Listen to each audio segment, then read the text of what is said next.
Hello everyone, আসসালামু আলাইকুম। সবার কি অবস্থা? আলহামদুলিল্লাহ, আমি ভালো আছি।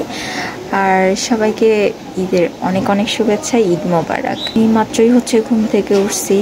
এই যে আমার হাতে মেহেদি, এখনো পর্যন্ত তুলি নাই। গোসল করে বের হয়ে গেছি। আসলে কি বলবো, ছোটবেলায় ঈদের দিন সকালবেলা গোসল করাটাকে জানি কি পরিমাণ ভয় পাইতাম। এই যে আমার হাতের মেহেদি, এখনো পুরো রং আসে নাই। আর আমি এখনো পর্যন্ত ঈদের আউটফিট পরি নাই, দেখাচ্ছি আপনাদের। এই হচ্ছে আমার ঈদের ফার্স্ট আউটফিট।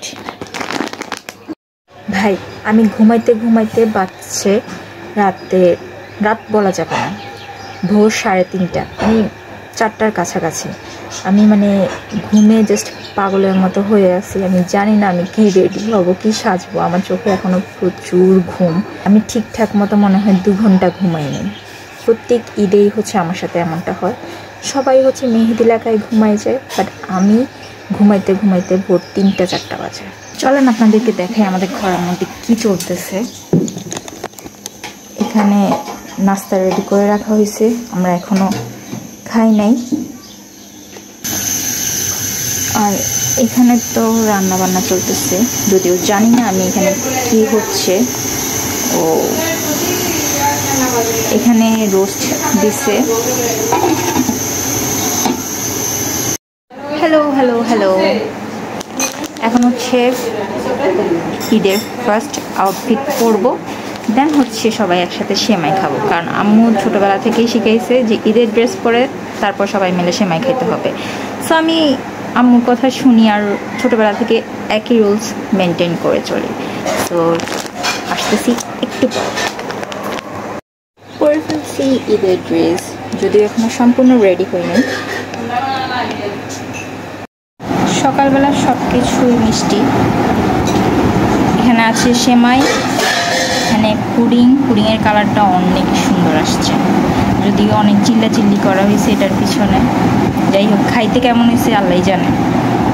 বসে সবার সাথে সেমাই খাচ্ছিলাম। আর এটা নানুকে ছাড়া আমাদের প্রথম ঈদ। গত বছর নানুর সাথে একসাথে বসে নাস্তা করছি। সো সব কিছু মনে পড়তেছিল, খুব খারাপ লাগতেছিল। নানু ছাড়া সব কিছুই কেমন যেন অসম্পূর্ণ মনে হচ্ছিল। আম্মু তো কান্নাকাটি করেই যাচ্ছিল। নানুর সাথে কাটানো ঈদের প্রত্যেকটা মুহূর্তের কথা মনে পড়তেছিল, নানুর সালামি দেওয়া সব কিছু। ভাই, আমি আজ পর্যন্ত যেমন মানুষ চিনলাম না, তেমন ওয়েদারও চিনলাম না। সকালবেলা উঠে মনে হয়েছে যে কি ঠান্ডা একটা ওয়েদার। গোসল করতে যাওয়ার আগে চিন্তা করতেছি যে ঠান্ডা লাগবে, বাট পানিতে যাওয়ার পরে আর বেরোতে ইচ্ছে করতেছে না। এখন যত টাইম যাচ্ছে তত বুঝতে পারতেছি যে কি পরিমাণ গরম। কেমনে রেডি হব ভাই? আমার কিন্তু ডান হাতে এখনো মেহেদি লাগানো হয় নাই। ওটা আজকে আপু লাগাই দিবে। যদিও ও বছর মেহেদি লাগাইতে পারে না, ও কিন্তু একটা সময় অনেক ভালো মেহেদি লাগাইতো, কিন্তু যে প্র্যাকটিস না করতে এখন অত ভালো মেহেদি লাগাইতে পারে না। বলছি যাই হোক না কেন, আমার ডান হাতে মেহেদি লাগাই দিতেই হবে। একটা সম্পূর্ণ পরিপাটির লুকের বিহাইন্ড দ্য সিন দেখাচ্ছিলাম। নাও রিং চুজিং টাইম। কোনটা পরবো? আমি মেকআপ করার আগে রিং চুজ করতেছিলাম, এরপর শেষ পর্যন্ত এই 3টা সিলেক্ট করলাম। আর এই যে আমি রেডি হয়ে গেছি। এই ফার্স্ট টাইম আমার রেডি হতে একটু লেট হয়েছে, তার কারণ আমার প্রচুর ঘুম পাচ্ছিল, তো আমি একটু ঝিমোচ্ছিলাম। তারপর আম্মু চিল্লাচ্ছে, এরপর আরেকটু রেডি হচ্ছিলাম। তো সব মিলাই টাইম তো লাগবেই। আর এই ছিল আমার ফাইনাল লুক। আর এদের সবচেয়ে সুন্দর মুহূর্ত সালাম করা। সর্বপ্রথম আম্মুকে সালাম করে নিলাম। সালাম করতেই আম্মু কিন্তু আমাকে সালামি দিয়ে দিছে। এরপর আমি, আম্মু, আপু আমরা 3 জন মিলে ড্রয়িং রুমে চলে যাই। এখানে আমরা একসাথে বসে ছবি তোলার জন্য বসছিলাম। এই প্রথম আমি, আম্মু, আপু আমরা 3 জন একসাথে একা বাসায় ঈদ করতেছি। আর এরপরে আমার ছোট্ট 2 জন মেহমান আসছে আমার সাথে ঈদ মোবারক করার জন্য, তো তাদেরকে বসিয়ে নাস্তা দিলাম। ভাই, ঢং করতে করতে আমার খিদায় পুরো অবস্থা খারাপ। এত ভিডিও বানানো, রিলস বানানো, সব কিছু করতে করতে পেটের মধ্যে ইঁদুর দৌড়াদৌড়ি করতেছে।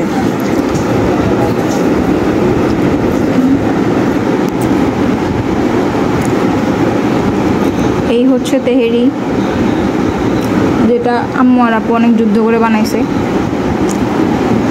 মানে তারা দুজন একসাথে কিচেনে যাবে আর যুদ্ধ হবে না, সেটা তো হয় না।